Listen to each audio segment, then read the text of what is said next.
नमो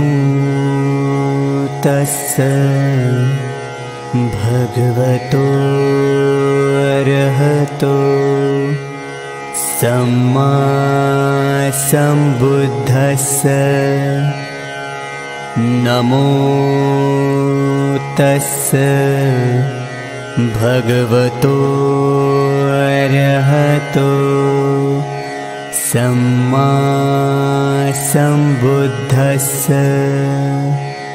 नमो तस्स भगवतो अरहतो सम्मा सम्बुद्धस्स बुद्धं शरणं गच्छामि धम्मं शरणं गच्छामि संघं शरणं गच्छामि द्वितीयंपि बुद्धं शरणं गच्छामि द्वितीयंपि धम्मं शरणं गच्छामि द्वितीयंपि संघं शरणं गच्छामि तृतीयंपि बुद्धं शरणं गच्छामि तृतीयंपि धम्मं शरणं गच्छामि तृतीयंपि संघं शरणं गच्छामि पाणातिपाता वेरमणि सिक्खापदं समाधियामि अदिन्नदाना वेरमणि सिक्खापदं समाधियामि कामेषु मिच्छाचारा वेरमणि सिक्खापदं समाधियामि मुसावादा वेरमणि सिक्खापदं समाधियामि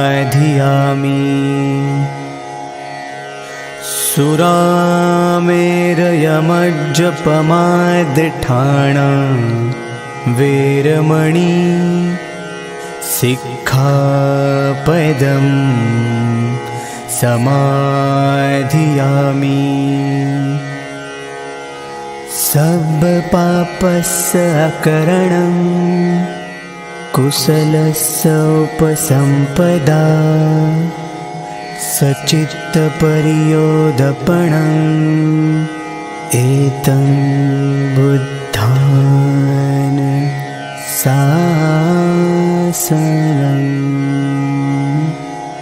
साधु साधु साधु.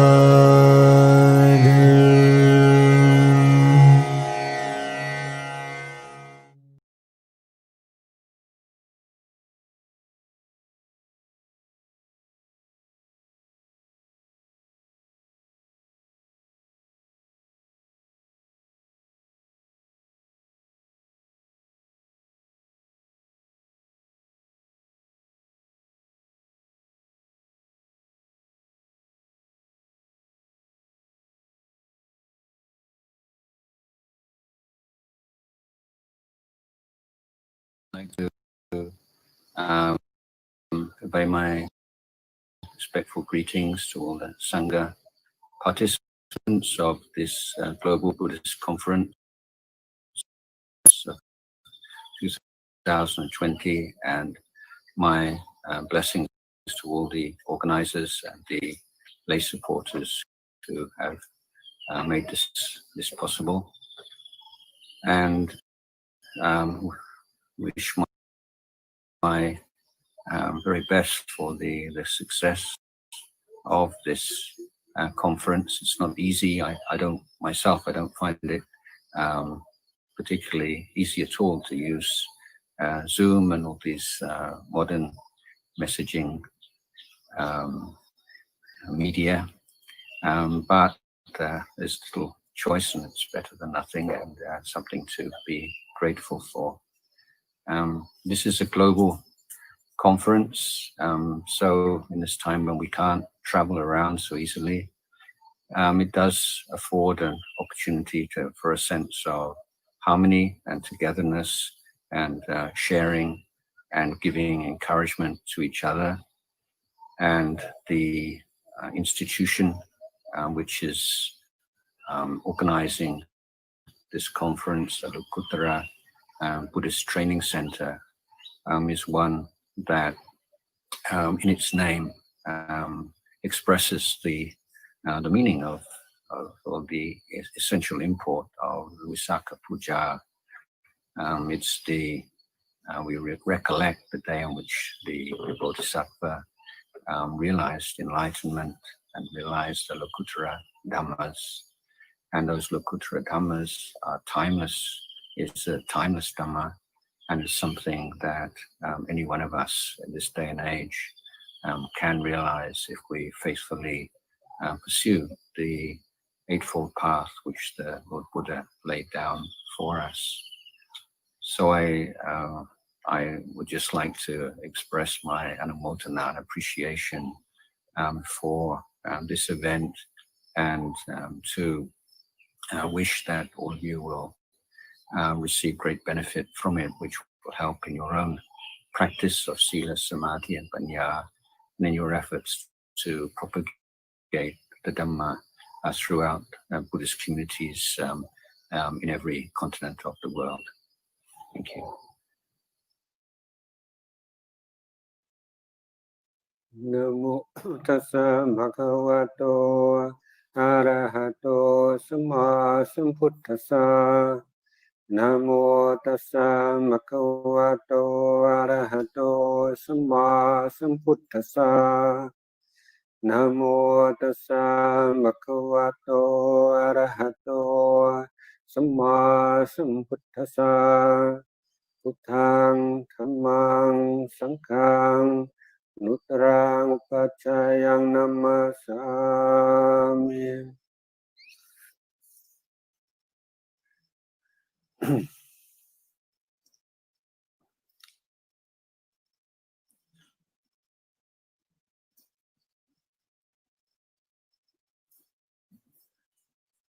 So I'd like to offer my respectful greetings to any members of the Sangha who may be watching this video today, and my blessings to all the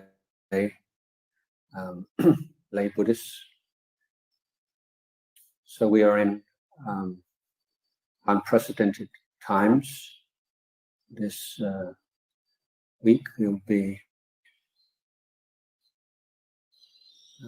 celebrating Visakha, Puja, and for the first time since I came to Thailand 40 more years now, we'll cancel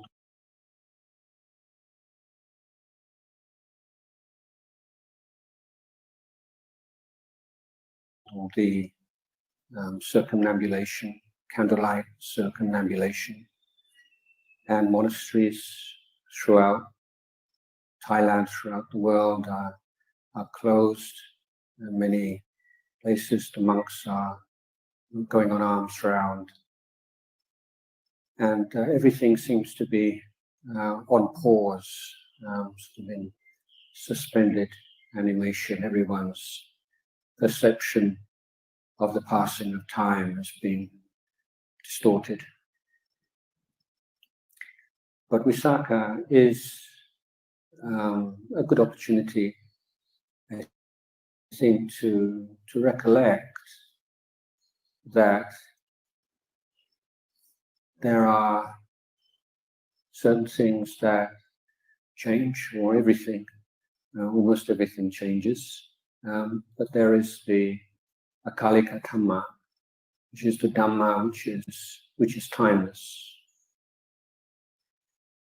And that it is in our aspiration to realize the deathless, the timeless, that we cultivate the tools, the virtues that enable us to live within the world of change in a way that we can both create happiness and true welfare for ourselves and for others.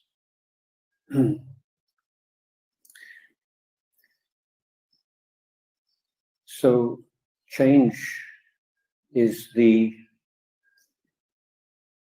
one most important object or subject of our study as Buddhists.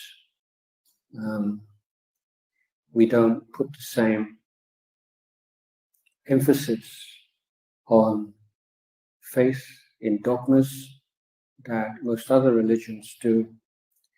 Our emphasis is on study, education, cultivation, development of our understanding of ourselves as human beings and the world we live in. This is our primary task.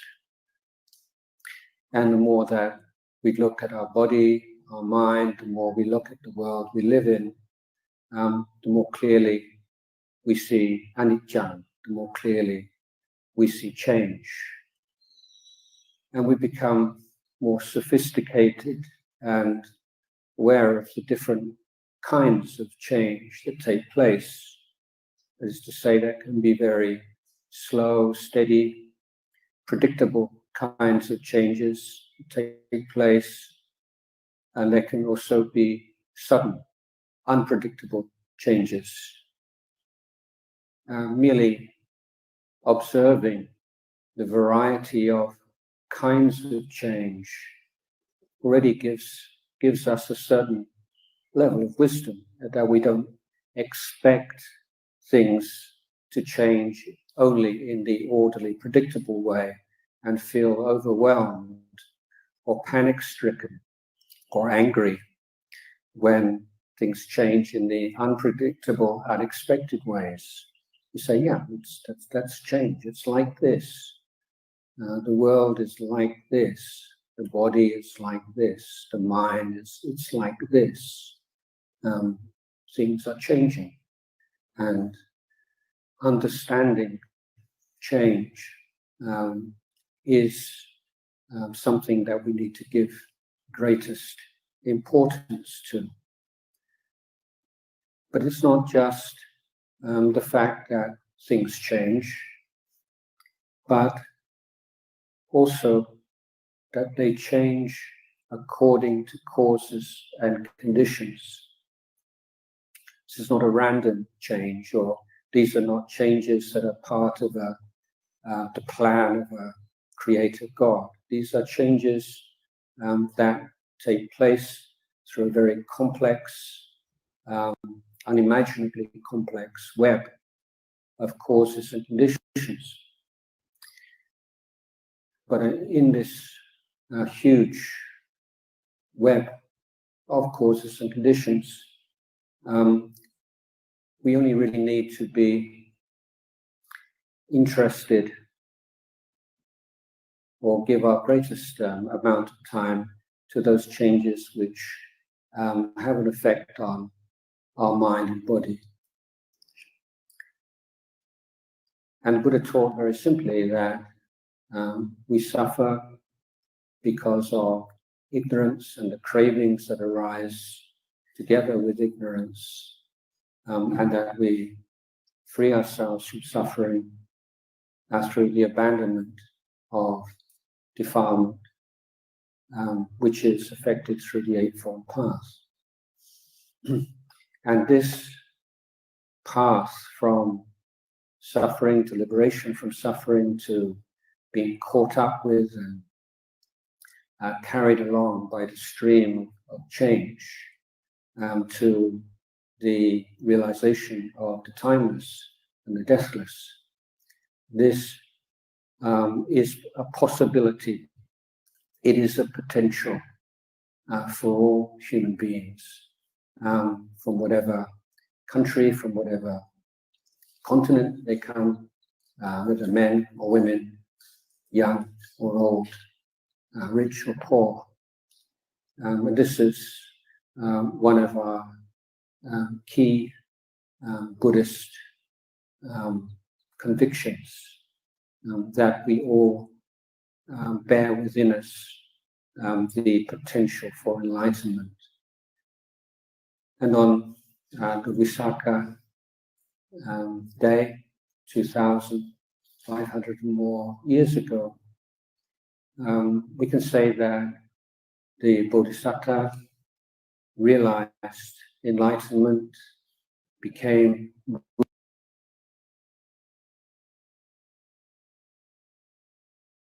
Buddha as a representative of the human race.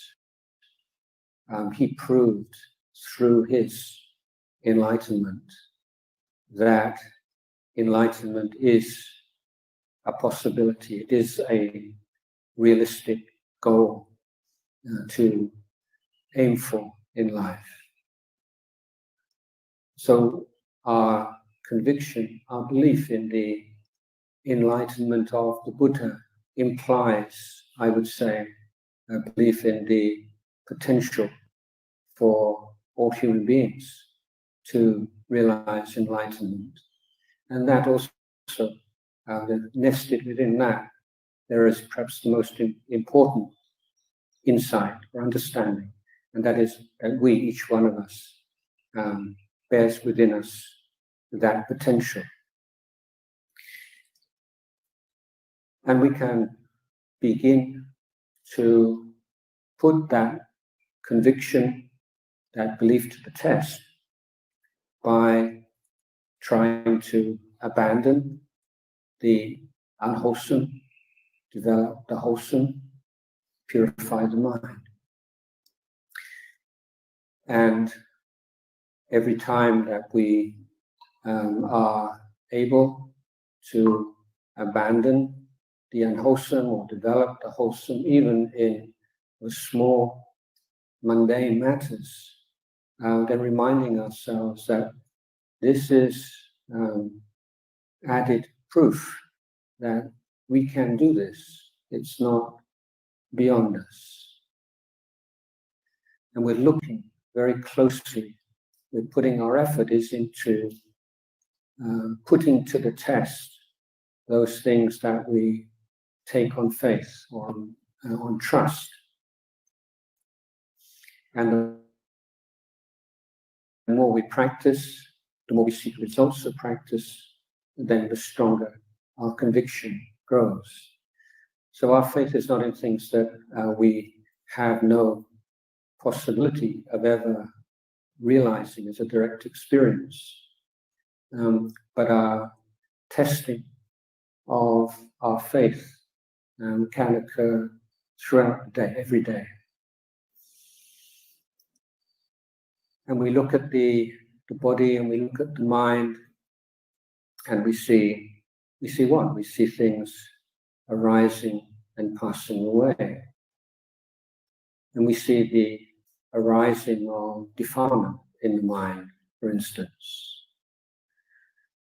Now in the this year, people are having far more time to be by themselves, probably other than monastics or dedicated meditators, probably more than ever before.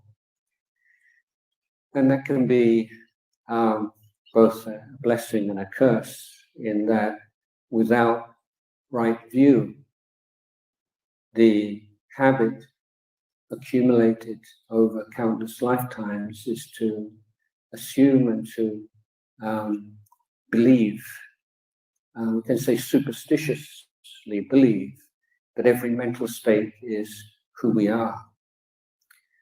And so without the right view that the Buddha taught us, people can become overwhelmed by the negative mental states that they discover when they are suddenly deprived of all means of distraction.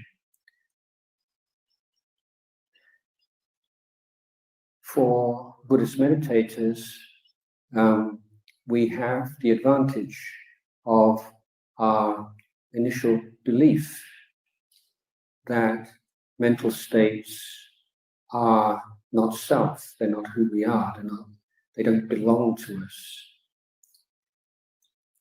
But in the practice now, we're looking very closely. Is that true? And we can see that in a second before, you have a sort of fear, anxiety, confusion, doubt, anger. The second before that appears in your mind, you have absolutely no conception that will arise in your mind. There it is. Suddenly it's there. And if your mindfulness is very sharp, you will observe that initially there is no sense that is who you are, that is your mental state, your weakness, your fault, but that there is a grasping onto the mental state, and then there is a adding on to a proliferation of the mental state, making a story out of it. And this clear seeing is what allows us to let go. It's not we're trying to persuade ourselves that mental states are not self in order to be a good Buddhist, but we're taking the hypothesis and putting it to the test. And we're looking very closely. You see, yeah, it just arises. And it stays for a while, and then it passes away. And then we observe also the state after it's passed away. So close, interested, relaxed observation, without wanting to feel anything, without wanting to get rid of anything, but just looking. and having that relaxed, interested, curious kind of looking like say like a child. You take a child to the zoo the first time, and a child looking through the cages at all the strange creatures. That's how you look at mental states. You know, it's just they can't get at you. They're behind bars. You know, you just look at them, and as long as you don't climb through the bars and grab onto one, it can't do anything to you. You're just looking at it. So interest, curiosity, enjoyment, and mental states that arise. Why do they arise? Well, because they've arisen in the past. You've indulged in them, you've identified with them, you've been fooled by them in the past, and that's the karmic energy which leads to them reappearing in your mind. But when you're simply watching and not adding on to them, and not fighting with them, not being oppressed by them, then they lose a little bit of energy. Each time you do that, you fade away. So when we see this, we don't have to fear. You know, it's not just that anxiety is suffering, but the fear of not wanting to be anxious and feeling overwhelmed by anxiety.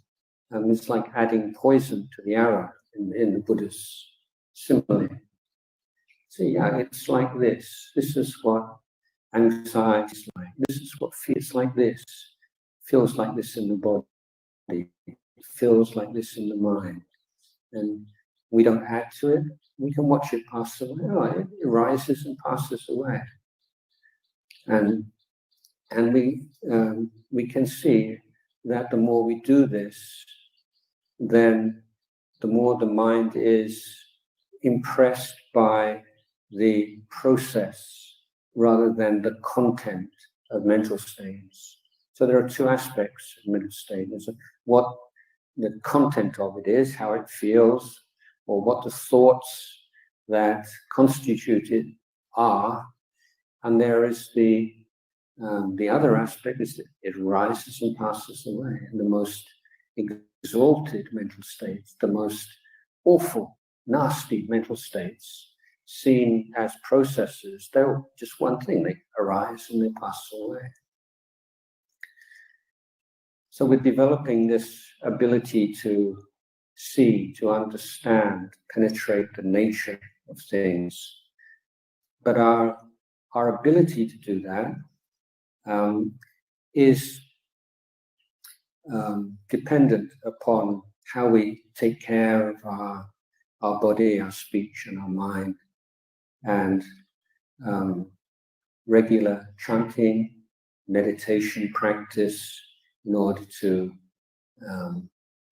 learn the skills of focus and developing the strength of mindfulness and sampajanya, clear comprehension, and atapi, it's like the appropriate effort, not too tight, not too loose.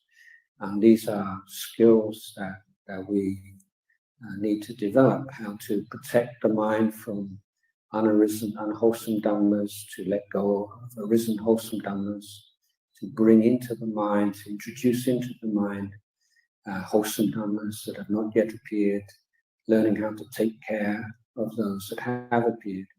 So these are all ways in which we are bringing the mind to a sense of maturity and readiness, and a strength and a flexibility, and an integrity which allows the wisdom to penetrate deeply within us.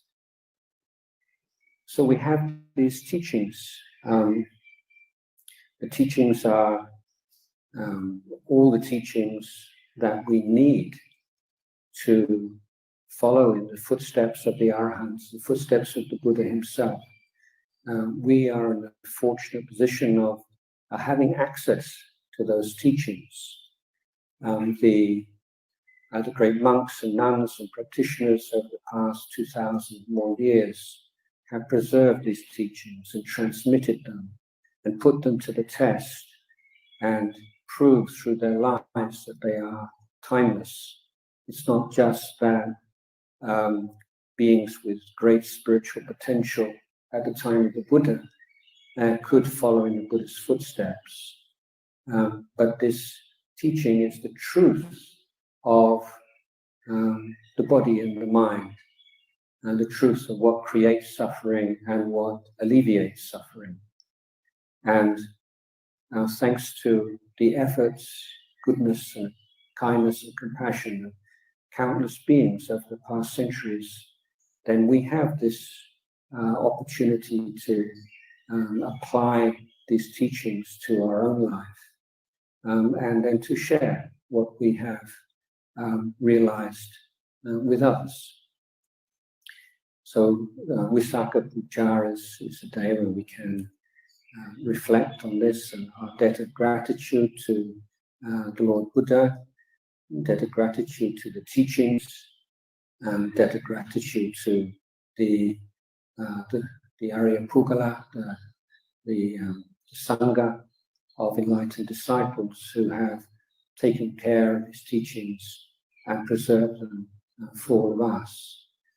But our duty as Buddhists is not simply to feel that sense of gratitude, but to try to repay that gratitude by applying those teachings.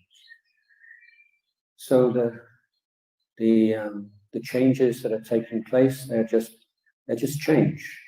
The challenge of adapting to the changes brought on by the coronavirus are in essence no different from the changes that are taking place in our life at any time. It's learning how to cultivate our body, speech, and mind in the best possible way.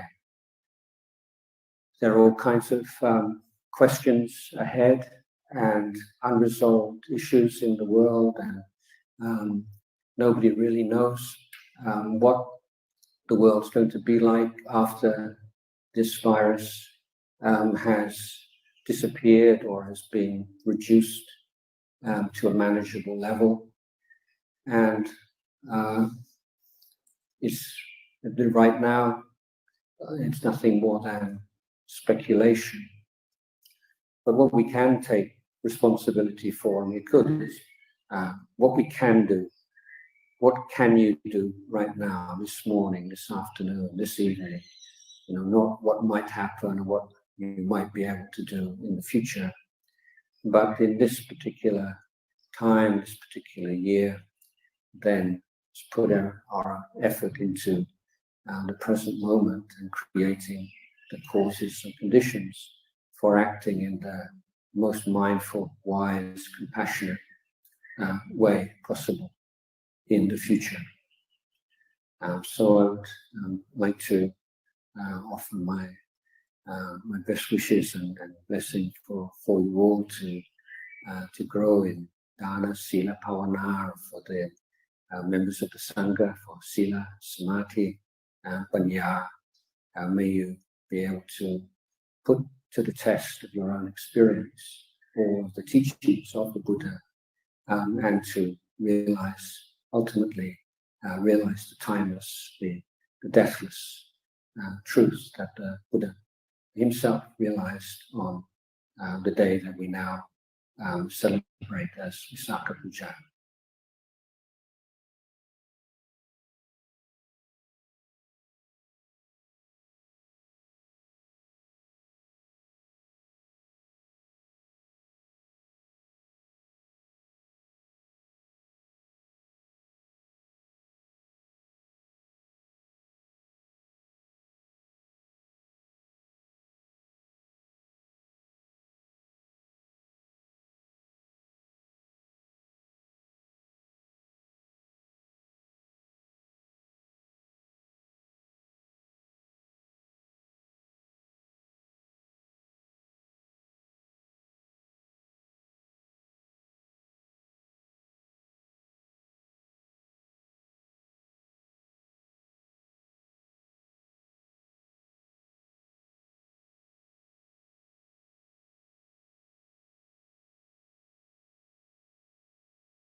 Asalya.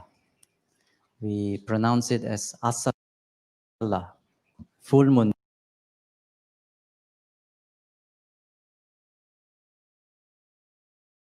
According to the Theravada tradition, commemorates three important events in the history of Buddhism. The first major commemoration was the conception of the Bodhisattva.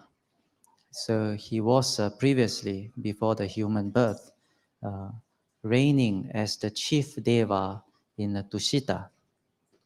Tusita is a very special plane. Tusita is not like other deva planes, because beings that are born in Tusita are contented ones. Most beings are not contented, so therefore they don't get reborn in Tusita plane. In the Tusita plane, they're always born the Buddha to be. All bodhisattvas, before their last birth as human being, were always born in Tusita because they have perfected certain paramis, and they are very contented and spiritual beings.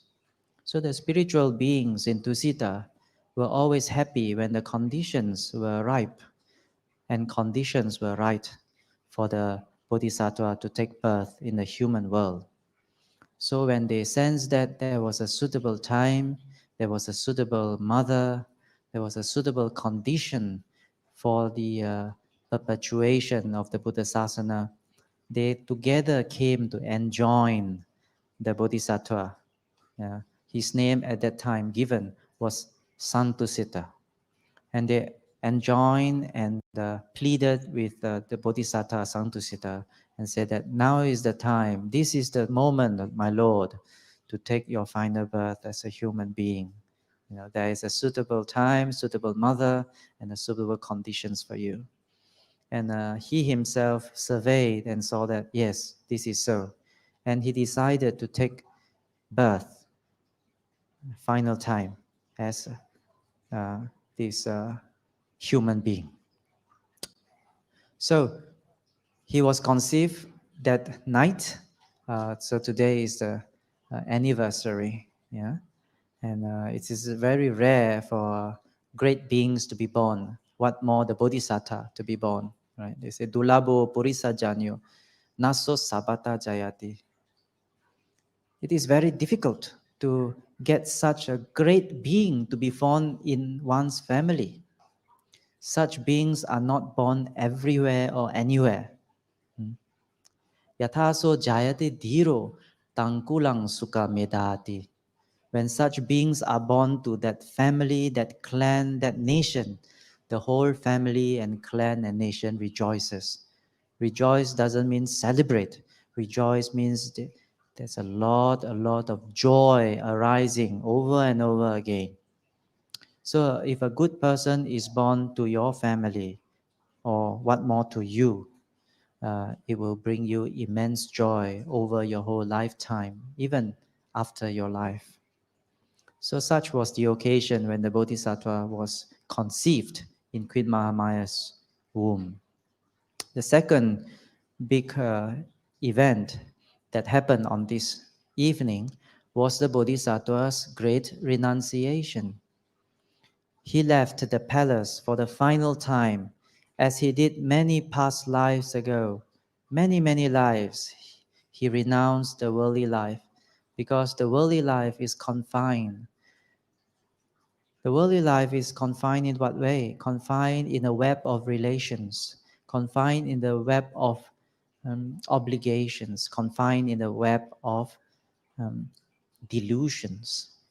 This is how the household life is being confined, it's being constrictive. And therefore, he had to leave the household life in order to experience, in order to learn, in order to practice, in order to realize the truth. So for the last time also in that life, he had this great renunciation. He left the household life and began the life of an ascetic for many years until his enlightenment at age 35.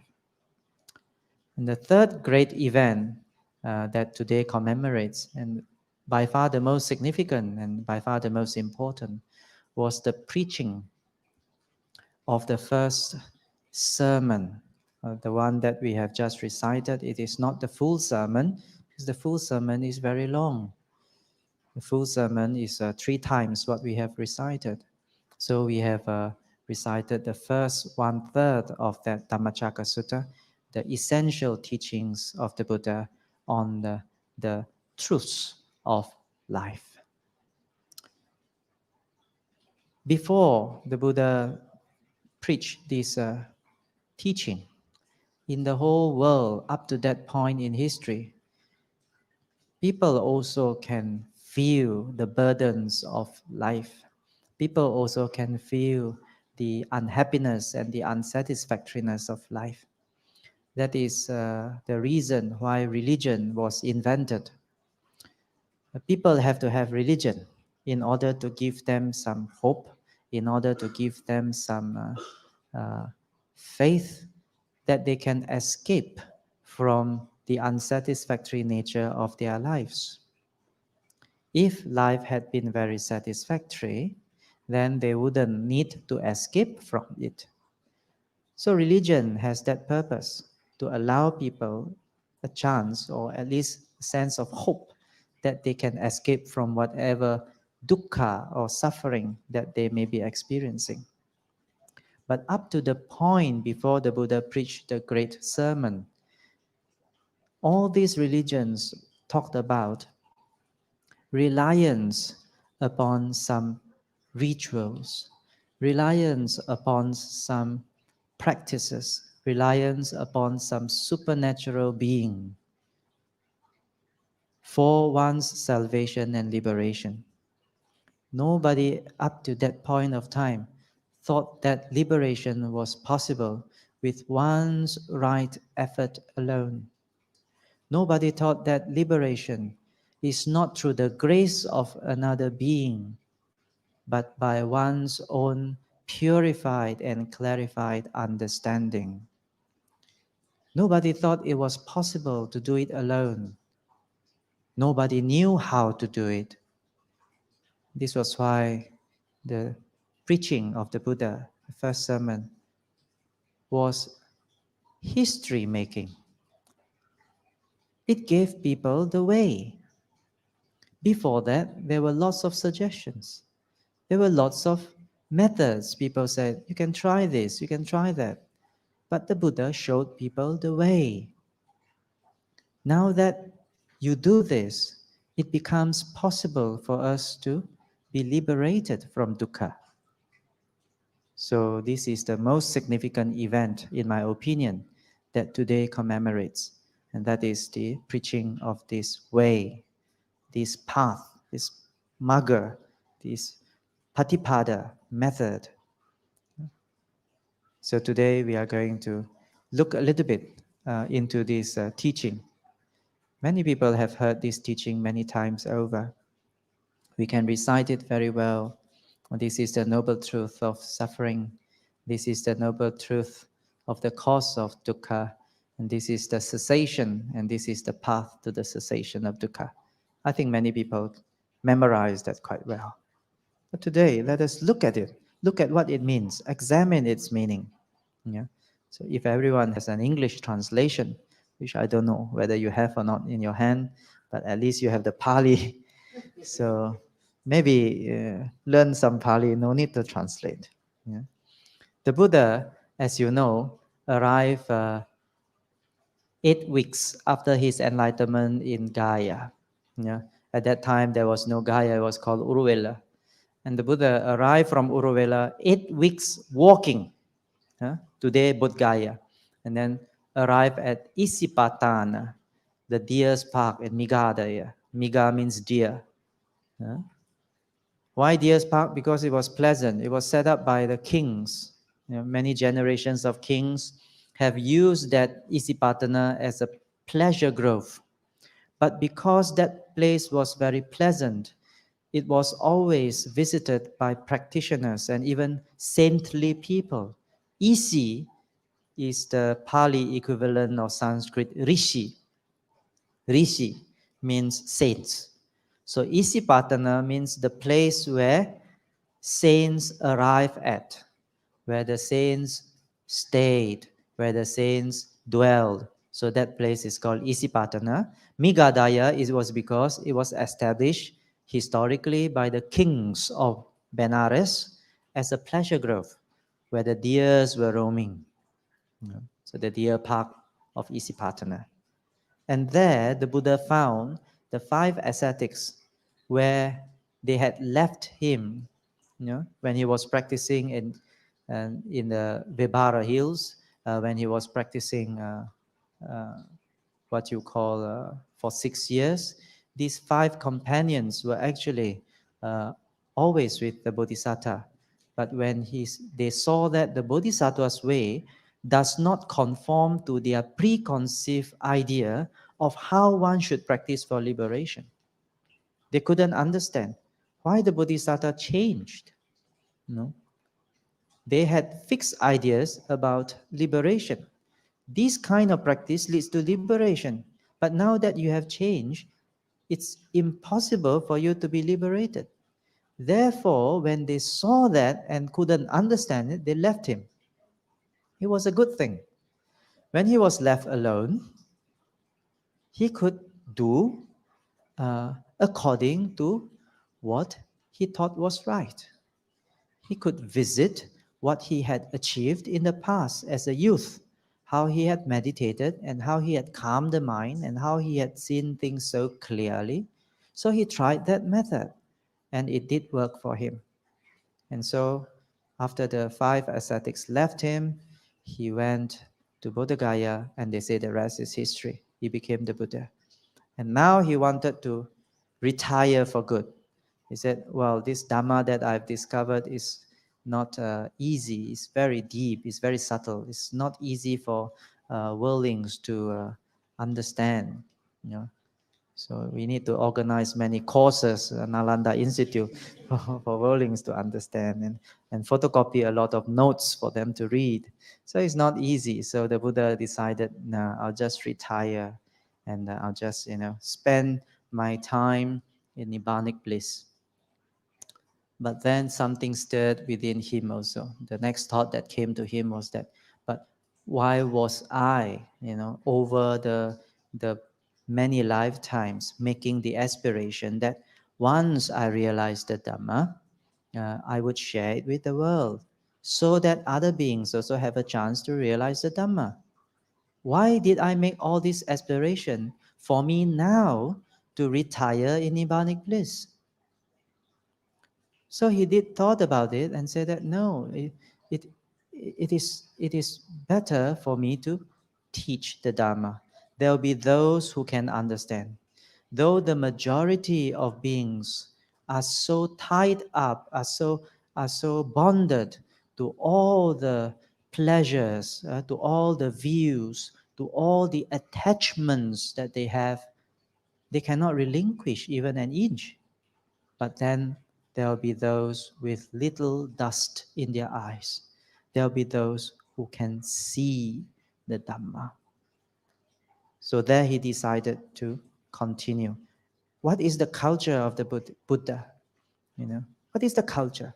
So he looked back to the cultures of Buddhas in the past. What did Buddha Kasyapa before him did? What did Buddha Konagamana did? What did this Buddha Anumodasi do? And so on. And he saw that every Buddha faced the same dilemma. Because when they realized the truth and they realized the depth of that truth, they were profoundly at that time sort of overwhelmed. So, wow, it's so difficult. If I hadn't gone so far, I wouldn't have reached this point. But how many beings are willing to go so far?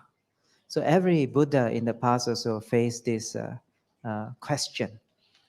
But they have all made the aspiration when they strive for Buddhahood, this altruism is the thing that motivated them. It's not for themselves that they strove.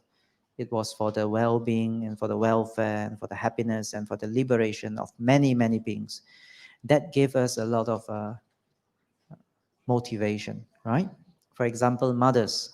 No? Mothers.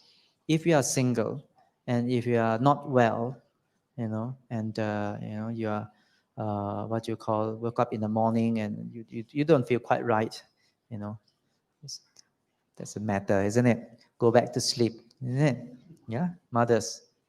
But then when you think, if I go back to sleep, my child wouldn't have breakfast. Nobody sent my child to school, and then who is going to fetch him from school, and who is going to prepare him lunch, and so on.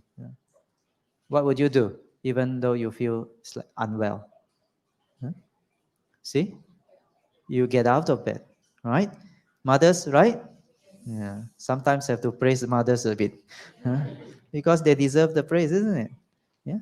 They get out of bed. They don't care about whether they are truly that fit or not. You get up. Why do you get up? Is it for yourself? No. So this is the motivation, even for bodhisattvas.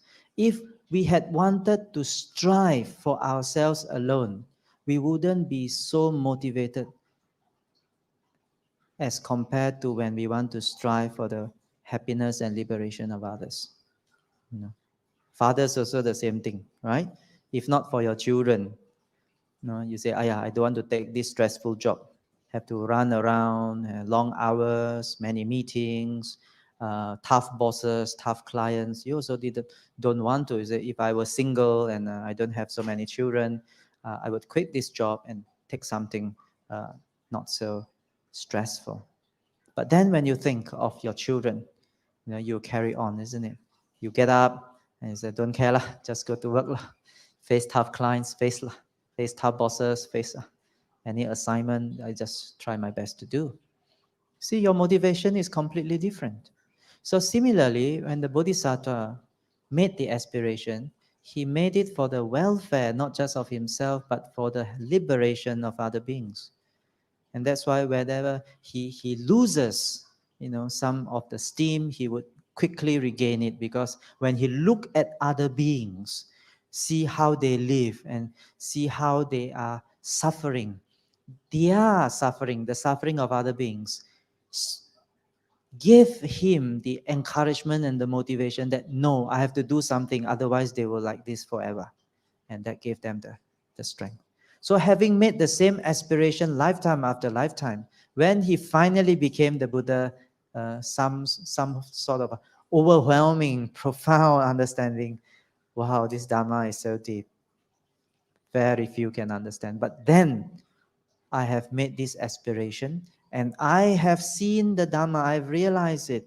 It is therefore the culture, the tradition, the duty, and the compassion of the realized one to teach to those who can understand. And he decided. So once the Buddha decided, he had that determination. So he looked around for whom to teach.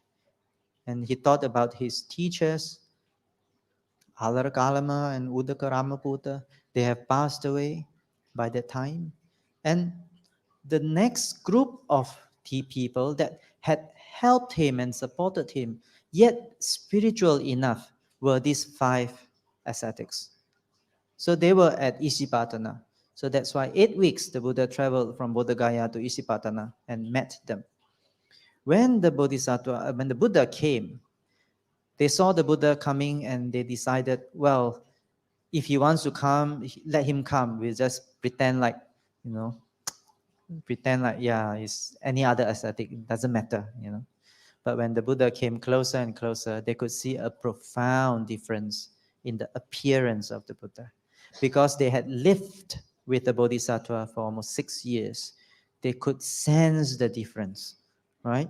It's like when your children go overseas to study, when you send them off, they are children. But when they come back years later, you as a mother or a father, you can sense it, right? You can sense that they are no longer a child. If you sense that they are still a child, quickly buy them another ticket and okay, send them to Nalanda. How disappointing. After so many years, still come back as a child. So you can sense it even as a parent. When they come back, you see how they walk, how they look at you, how they greet you. You can sense that, wow, some profound changes have taken place. And this was what the 5 ascetics experienced when they saw the Buddha coming, the way, the manner, and the culture is totally inspiring. And despite themselves, they rose and to welcome him and gave him a seat and gave him water and sat around eagerly gazing at the Buddha. And when the Buddha sensed that their mind has quite settled over the initial excitement, that evening only the Buddha preached the sutta.